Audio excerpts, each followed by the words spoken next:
네, 안녕하세요. 오늘은 4단원 이야기 속 세상 첫 번째 시간입니다. 오늘은 사건의 흐름을 생각하며 이야기를 읽을 수 있다라는 주제로 공부를 해보도록 하겠습니다. 네, 오늘 해결할 문제는요, 글을 읽어보고 물음에 답하는 문제인데, 글을 먼저 읽어보도록 하겠습니다. 제목은 닭값과 모이값입니다. 옛날 어느 마을에 땡땡 부자 영감이 살고 있었어. 어느 해 가을 농사꾼들이 부자 영감네 집 앞마당에 모여 콩 타작을 했어. 그런데 그만 그 집 병아리 한 마리가 한 농사꾼의 도리깨에 맞아 죽어버렸어. 이 사람아, 자네 때문에 우리 병아리가 죽었으니 당장 병아리 값을 물어내게. 그야 당연히 물어드려야지요. 그래, 얼마면 되겠습니까? 10단량은 받아야겠네. 뭐라고요? 조그마한 병아리 값으로 10단량을 내라고요? 저게 지금은 조그마한 병아리지만 내년 봄에는 큰 닭이 될 터이니 큰 닭값으로 10단량을 받아야겠네. 농사꾼이 영감 말을 듣고 보니 기가 막혔어. 그래서 그 고을 원님을 찾아가 원님에게 판결을 내려달라고 했어. 네, 영감과 농사꾼이 지금 병아리로 인해서 어떤 사건이 벌어졌죠. 농사꾼이 영감네 병아리를 죽게 만들었는데 그 병아리를 죽게 한 대가로 얼마를 물어야 하나, 이런 문제가 있습니다. 문제를 해결해 보도록 하겠습니다. 1번, 위 글을 읽고 기억의 낱말처럼 이야기의 배경을 알 수 있는 낱말을 찾아 동그라미 표 하세요 라고 되어 있네요. 네, 기억의 낱말처럼, 기억은 옛날이라는 낱말이죠. 이야기의 배경은 두 가지가 있을 수가 있어요. 공간이 나타내는 배경이 있고요. 또는 시간을 나타내는 배경이 있습니다. 그럼 공간이나 시간을 나타내는 말을 찾아서 동그라미 표하면 되겠죠. 네, 한번 찾아보도록 하겠습니다. 일단 옛날이라는 것은 시간적인 배경을 나타내는 말입니다. 자, 그럼 또 다른 시간적인 말 외에 또 공간적인 배경을 나타내는 것은 어떤 것이 있을까요? 네, 어느 마을. 어느 마을이라는 공간적인 배경을 나타내고요. 다음, 어느 해 가을. 이거는 시간적인 배경을 나타내고 있죠.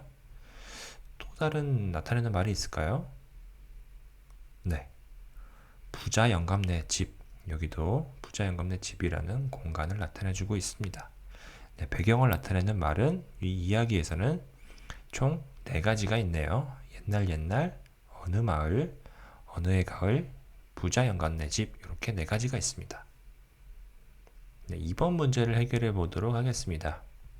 니은의 빈칸에 들어갈 부자 영감의 성격으로 알맞은 것을 고르세요. 네, 부자 영감의 성격을 나타내는 말을 한번 생각을 해보면 됩니다. 네, 앞서가면 이렇게 니은에 빈칸이 들어가 있는데요. 여기 어떤 부자 영감이라고 표현을 해주면 되겠습니다. 자, 과연 이 5개 중에서 어울리는 말은 무엇일까요? 네, 착한, 소심한, 성실한, 욕심 많은, 장난스러움. 네, 이 중에서는 4번 욕심 많으니 부자 영감의 성격으로 알맞은 말이 되겠죠. 3번 닭값과 모이값을 다시 읽고 사건의 흐름에 따라 빈칸에 알맞은 내용을 써보세요. 네, 이 이야기를 다시 한번 읽어보고요. 그 다음에 사건의 흐름에 맞게 내용을 이렇게 정리를 해보는 문제입니다. 네, 다시 한번 읽어보고 정리한 후에 선생님이 적은 내용과 한번 비교를 해보도록 할게요. 네, 모두 적었으면 선생님이 적은 내용과 함께 비교를 해보도록 하겠습니다. 네, 첫 번째, 옛날 어느 마을에 욕심 많은 부자 영감이 살고 있었다. 그리고 어느 해 가을 농사꾼들이 부자 영감네 집 앞마당에서 콩 타작을 하다가 한 농사꾼이 그 집 병아리 한 마리를 죽게 했다. 네, 이 뒤에는 어떻게 정리를 해주면 좋을까요? 부자 영감은 병아리 값으로 큰 닭값인 10당량을 내라고 했다. 네, 그 이후에 농사꾼은 고을원님을 찾아가 판결을 내려달라고 했습니다. 4번을 한번 풀어보도록 하겠습니다. 내가 만약 고을 원님이라면 어떤 판결을 내렸을까요? 이유와 함께 써보세요.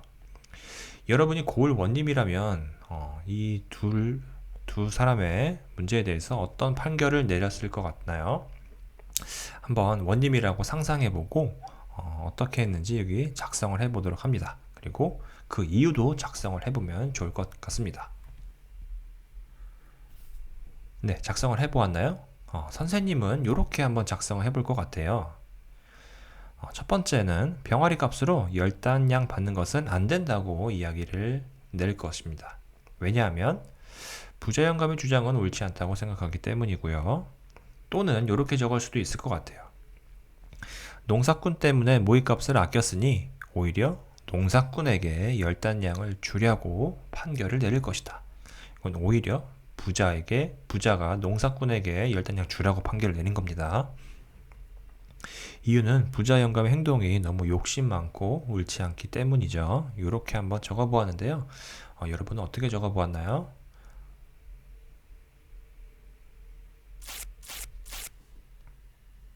네, 다음 시간은 4단원 두 번째 시간입니다.